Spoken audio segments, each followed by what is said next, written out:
Good morning 7th class. हमारा chapter quality continue था। हमने अब तक इस स्टोरी में यहाँ तक पढ़ लिया था कि मिस्टर गैज़लर जो थे शूमेकर, उनके भाई की डेथ हो जाती है।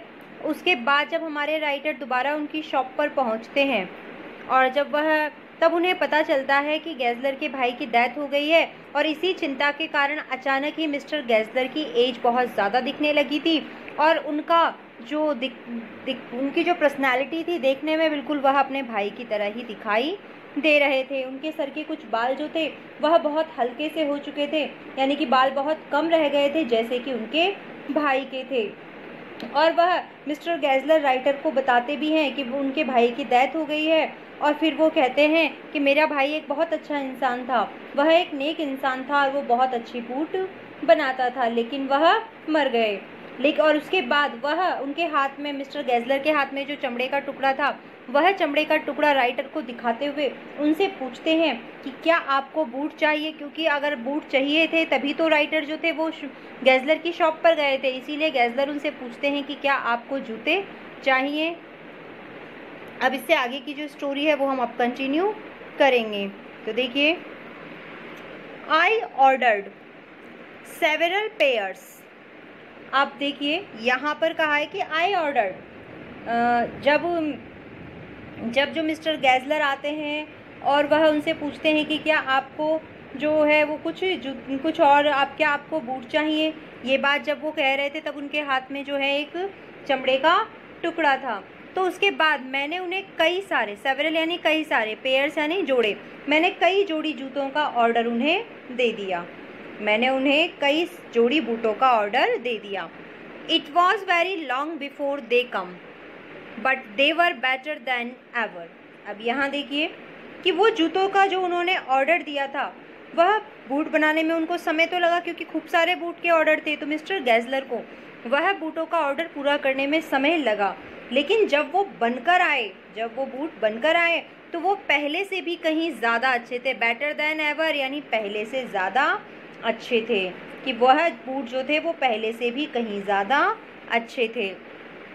One simply could not wear them out, कि देखिए आगे वो कह रहे हैं कि वो इतने ज़्यादा अच्छे थे कि कोई भी व्यक्ति उन्हें आसानी से घिस नहीं सकता था, अर्थात वह जूते आसानी से वो फटने वाले नहीं थे या घिसने वाले नहीं थे। बहुत मजबूत जो चमड़ा था उसका इस्तेमाल कर हाथ की कारीगरी से उन्होंने उन जूतों को बनाया था।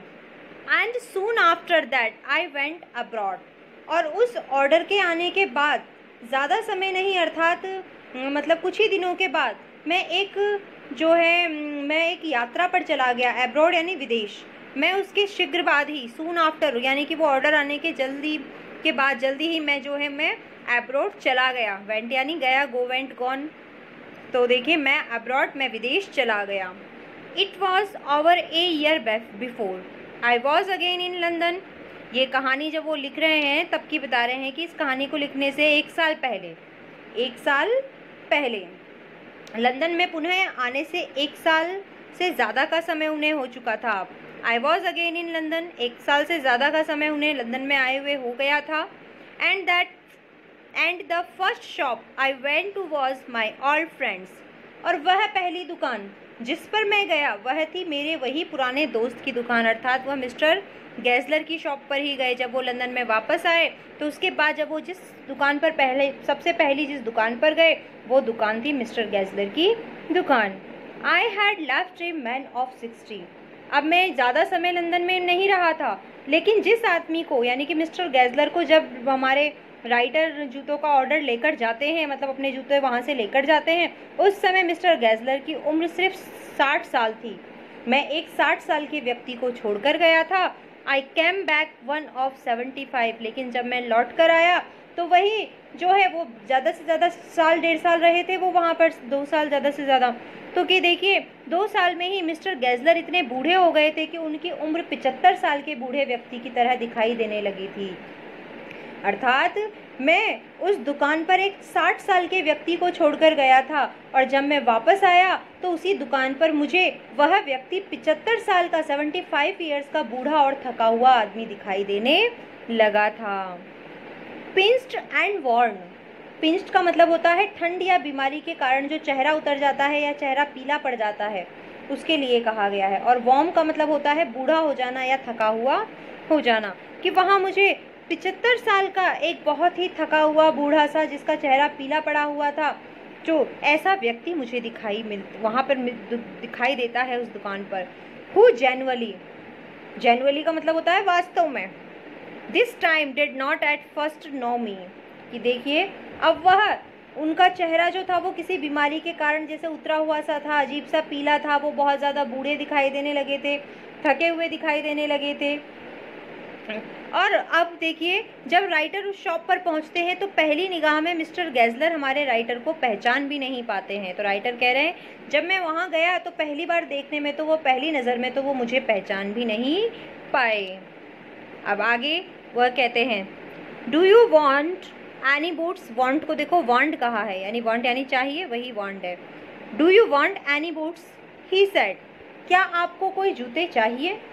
उसने कहा क्या आप बूट चाहते हैं, क्या आप बूट्स का ऑर्डर देने आए हैं। ही सेड, उसने कहा I can make dam quickly it is ए, देखिए जलैक डाइम बोला गया है यहाँ पर, जलैक डाइम बोला गया है। अब यहाँ देखिए वो पूछते हैं कि क्या आप कोई बूट चाहते हैं, इस समय मैं खाली हूँ, यानी कि इस समय मेरे पास करने के लिए कोई काम नहीं है। I can make dam quickly, dam को डैम लिखा गया है, मैं जल्दी ही जूते बना सकता हूँ। It is a black dime, black dime का मतलब है इस समय मैं खाली हूँ, इस समय मेरे पास करने के लिए कोई काम नहीं है। इसीलिए अगर आप अपने जूते बनाने का ऑर्डर देने आए हैं तो आपको अपना ऑर्डर बहुत जल्दी ही मिल जाएगा, मैं जल्दी ही आपके जूते बना दूंगा। तो मैंने उन्हें जवाब दिया, राइटर कहते हैं मैंने उन्हें जवाब दिया, आई आंसर्ड, मैंने जवाब दिया प्लीज़ प्लीज़, कि हाँ ज़रूर।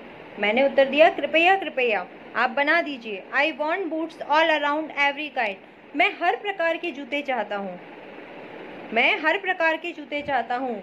ऑल अराउंड यानी कि सभी प्रकार के, एवरी काइंड प्रत्येक प्रकार के, यानी कि हर प्रकार, हर तरह के लेदर के, हर तरह की डिज़ाइन के जूते मुझे चाहिए, जितने आपको आते हैं और जितने प्रकार का आपके पास लेदर है, आप अलग अलग डिज़ाइन के सभी जूते मेरे लिए बना दीजिए, जितना आपको बनाना, जितने डिज़ाइन आपको बनानी आती है। यहाँ राइटर फिर से बहुत सारे जो बूट्स हैं उनका ऑर्डर दे देते हैं। अब यहाँ देखिए आगे, I had given those boots up when one evening they come, कि बहुत मैंने उन बूट्स की उम्मीद त्याग दी थी। गिवन अप कर देना यानी छोड़ देना या त्याग देना, गिवन अप कर देना यानी कि छोड़ देना या त्याग देना। तो देखिए राइटर कहते हैं कि उन्हें जूते बनाने में टाइम लगता था क्योंकि वो अपने हाथों से बहुत कारीगरी से बनाते थे और मैंने तो बहुत सारे जूतों का ऑर्डर दिया था, इसीलिए मैंने जल्दी बूट्स के आने की उम्मीद त्याग दी थी। लेकिन एक दिन शाम को वो सारे बूट्स मुझे मिल गए, सारे बूट्स का ऑर्डर एक दिन शाम को मेरे पास पहुंच जाता है। One by one I tried them on, एक एक कर कर मैंने सारे बूट्स को पहना, मैंने सारे बूट्स को ट्राई किया कि कोई फिटिंग में कोई प्रॉब्लम तो नहीं है या कैसे बने हैं, मैंने एक एक करके सबको ट्राई किया। In shape and fit, in finish and quality of leather, they were the best he had ever made. अब यहाँ देखिए कि वो कह रहे हैं, राइटर ने कहा कि जब मैंने सारे जूतों को एक एक कर कर अपने पैरों में पहना तो एक एक करके जब मैंने सबको पहना तो आकार में, शेप यानी आकार में और साइज़ में वो पूरी तरीके से फिट थे, वो मेरे पैरों में आकार में और फिटिंग में पूरी तरह से फिट थे। और काम करने में उनके कितनी ज़्यादा सफाई थी, फिनिशिंग इतनी अच्छी आई थी कि कोई कह नहीं सकता कि हाथ के कारीगर के बनाए गए जूते थे।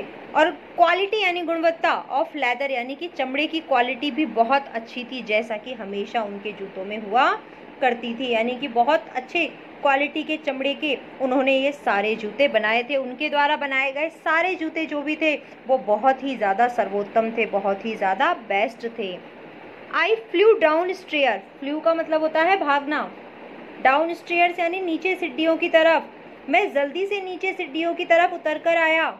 मैं इतना ज़्यादा खुश हुआ उन जूतों को पहनकर कि मैं फटाफट भागते हुए नीचे आता हूँ। Wrote a cheque and posted it at once with my own hand, और खुशी से मैं फटाफट नीचे आया और मैंने तुरंत ही अपने हाथों से एक चेक लिखा, एक कीमत लिखी उन जूतों की और उसके बाद उन्हें अपने ही हाथों से पोस्ट कर दिया। रॉट यानी लिखना, चेक लिखना, पोस्ट कर देना। कि देखिए मैंने अब फटाफट में नीचे आया। मैं बहुत खुश था जूतों को पहनकर, क्योंकि सभी जूते बहुत अच्छी क्वालिटी के थे, इसीलिए मैं नीचे आया। मैंने चेक निकाला, चेक पर कीमत लिखी उन जूतों की और फटाफट से उन्हें मिस्टर गैज़लर के एड्रेस पर पोस्ट कर दिया। At once with my own hand, own hand यानी मैंने अपने हाथों से, खुद अपने ही हाथों से मैंने उस जो पोस्ट थी, जो चेक था, उसे मैंने अपने ही हाथों से पोस्ट कर दिया। अ वीक लेटर, एक हफ्ते बाद, ए वीक लेटर कि एक सप्ताह बाद या एक हफ्ते बाद, पासिंग द लिटिल स्ट्रीट, मैं वहीं से गुजरा। जब मैं उसी दुकान के पास, एक छोटी सी सकड़ी जो गली थी जिसमें उनकी दुकान थी, एक सप्ताह बाद जब मैं उसी गली के वहाँ से गुजरा, I thought I would go in and tell him how splendidly the new boots fitted. तो मैंने सोचा कि मैं यहाँ से तो गुजर ही रहा हूँ दुकान के पास से, तो क्यों ना मैं अंदर जाऊँ, मिस्टर गैज़लर से मिलूँ और उनको, स्प्लेंडिडली का मतलब होता है बहुत सुंदर तरीके से, स्प्लेंडिडली यानी कि बहुत अच्छे तरीके से, बहुत सुंदर तरीके से। तो मैंने सोचा कि मैं यहाँ से तो गुजर ही रहा हूँ, मैं जाते हुए मिस्टर गैज़लर से मिल लेता हूँ और जाकर उन्हें बता देता हूँ कि उन्होंने कितने सुंदर तरीके से मेरे जूते बनाए हैं, यानी कितने शानदार जूते उनके द्वारा बनाए गए हैं जो मुझे पूरी तरह से फिट आए हैं। But when I came to where this shop had been, his name was gone. लेकिन जब मैं वहाँ पहुँचा जहाँ हमेशा उनकी दुकान हुआ करती थी, जब मैं उस जगह पहुँचा जहाँ हमेशा उनकी दुकान होती थी, तो मैंने पाया कि उस दुकान में उनका नाम तो था ही नहीं। उस दुकान के बाहर जो नाम लगा हुआ होता है ना, हर दुकान के बाहर लगा हुआ होता है, तो मैं देखता हूँ कि इस जगह, ये दुकान तो पहले मिस्टर गैज़लर की थी, लेकिन अब उस दुकान के बाहर मिस्टर गैज़लर यानी गैज़लर ब्रदर्स के नाम की पट्टी का जो नाम होता है, वह नाम तो था ही नहीं। उस दुकान पर तो उनका नाम था ही नहीं। हिज नेम वॉज गॉन, उनका नाम नहीं था, वो चला गया था, अर्थात वह नाम वहाँ पर नहीं था। I went in very much disturb, मैं बहुत ज़्यादा डिस्टर्ब हो गया, परेशान हो गया, और परेशान होकर मैं दुकान के अंदर जाता हूँ। मैं परेशान होते हुए दुकान के अंदर गया। जैसे ही मैं दुकान के अंदर जाता हूँ, in the shop there was a young man with an English face. जब मैं दुकान के अंदर प्रवेश करता हूँ तो मैं देखता हूँ कि उस दुकान के अंदर एक अंग्रेज़ था। इंग्लिश फेस यानी अंग्रेज़, यंग मैन यानी युवा व्यक्ति या नवयुवक।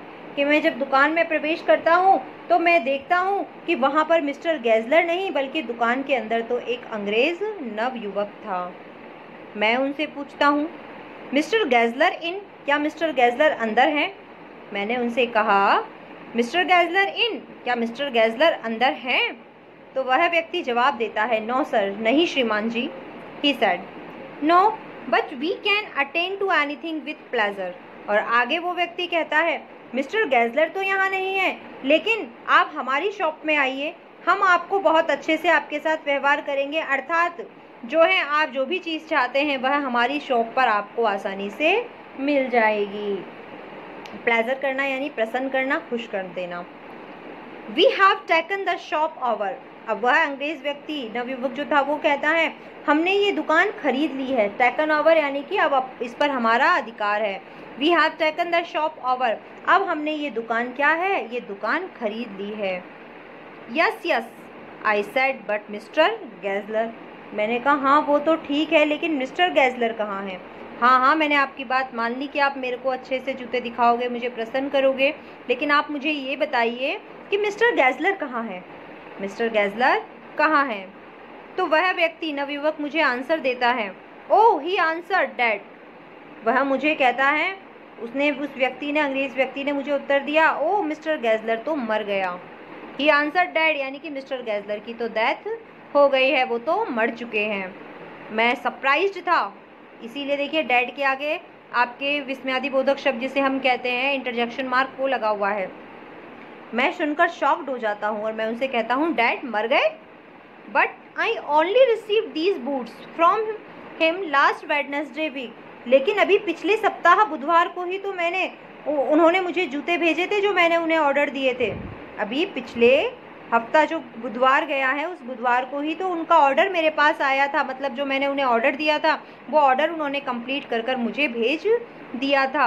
अभी की तो बात है, ये लास्ट वीक की ही तो बात है। यहाँ देखिए ये वही पिक्चर है, इसमें आप देख रहे हो एक अंग्रेज नवयुवक है, बाहर मिस्टर गैसलर खड़े हुए हैं, तो वही वाली जो अभी आपने स्टोरी पढ़ी वही सब चल रहा है।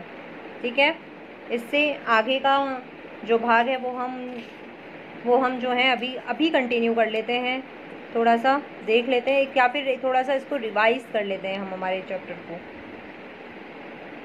तो अब तक हमने देख लिया कि मिस्टर गैसलर की क्या हो जाती है, डेथ हो जाती है, और मिस्टर गैसलर की शॉप को एक अंग्रेज नवयुवक जो थे वो खरीद लेते हैं। अब यहाँ राइटर को जब वो बात पता चलती है तो वो बहुत ज़्यादा शॉक्ड हो जाते हैं, क्योंकि उन्हें विश्वास नहीं था, क्योंकि लास्ट वीक ही उनके पास मिस्टर गैसलर के द्वारा बनाए गए जो बूट्स थे उनका ऑर्डर उनके पास पहुंचा था, इसीलिए वो यकीन नहीं कर पा रहे थे। अब वो ये जानना चाहते थे कि आखिर मिस्टर गैसलर की डेथ अचानक कैसे हो गई, क्योंकि लास्ट वीक बुधवार को ही तो उन्होंने मुझे मेरे सारे जूते भेज दिए थे जिसका ऑर्डर मैं उन्हें देकर गया था। वो शॉक्ड हो जाते हैं।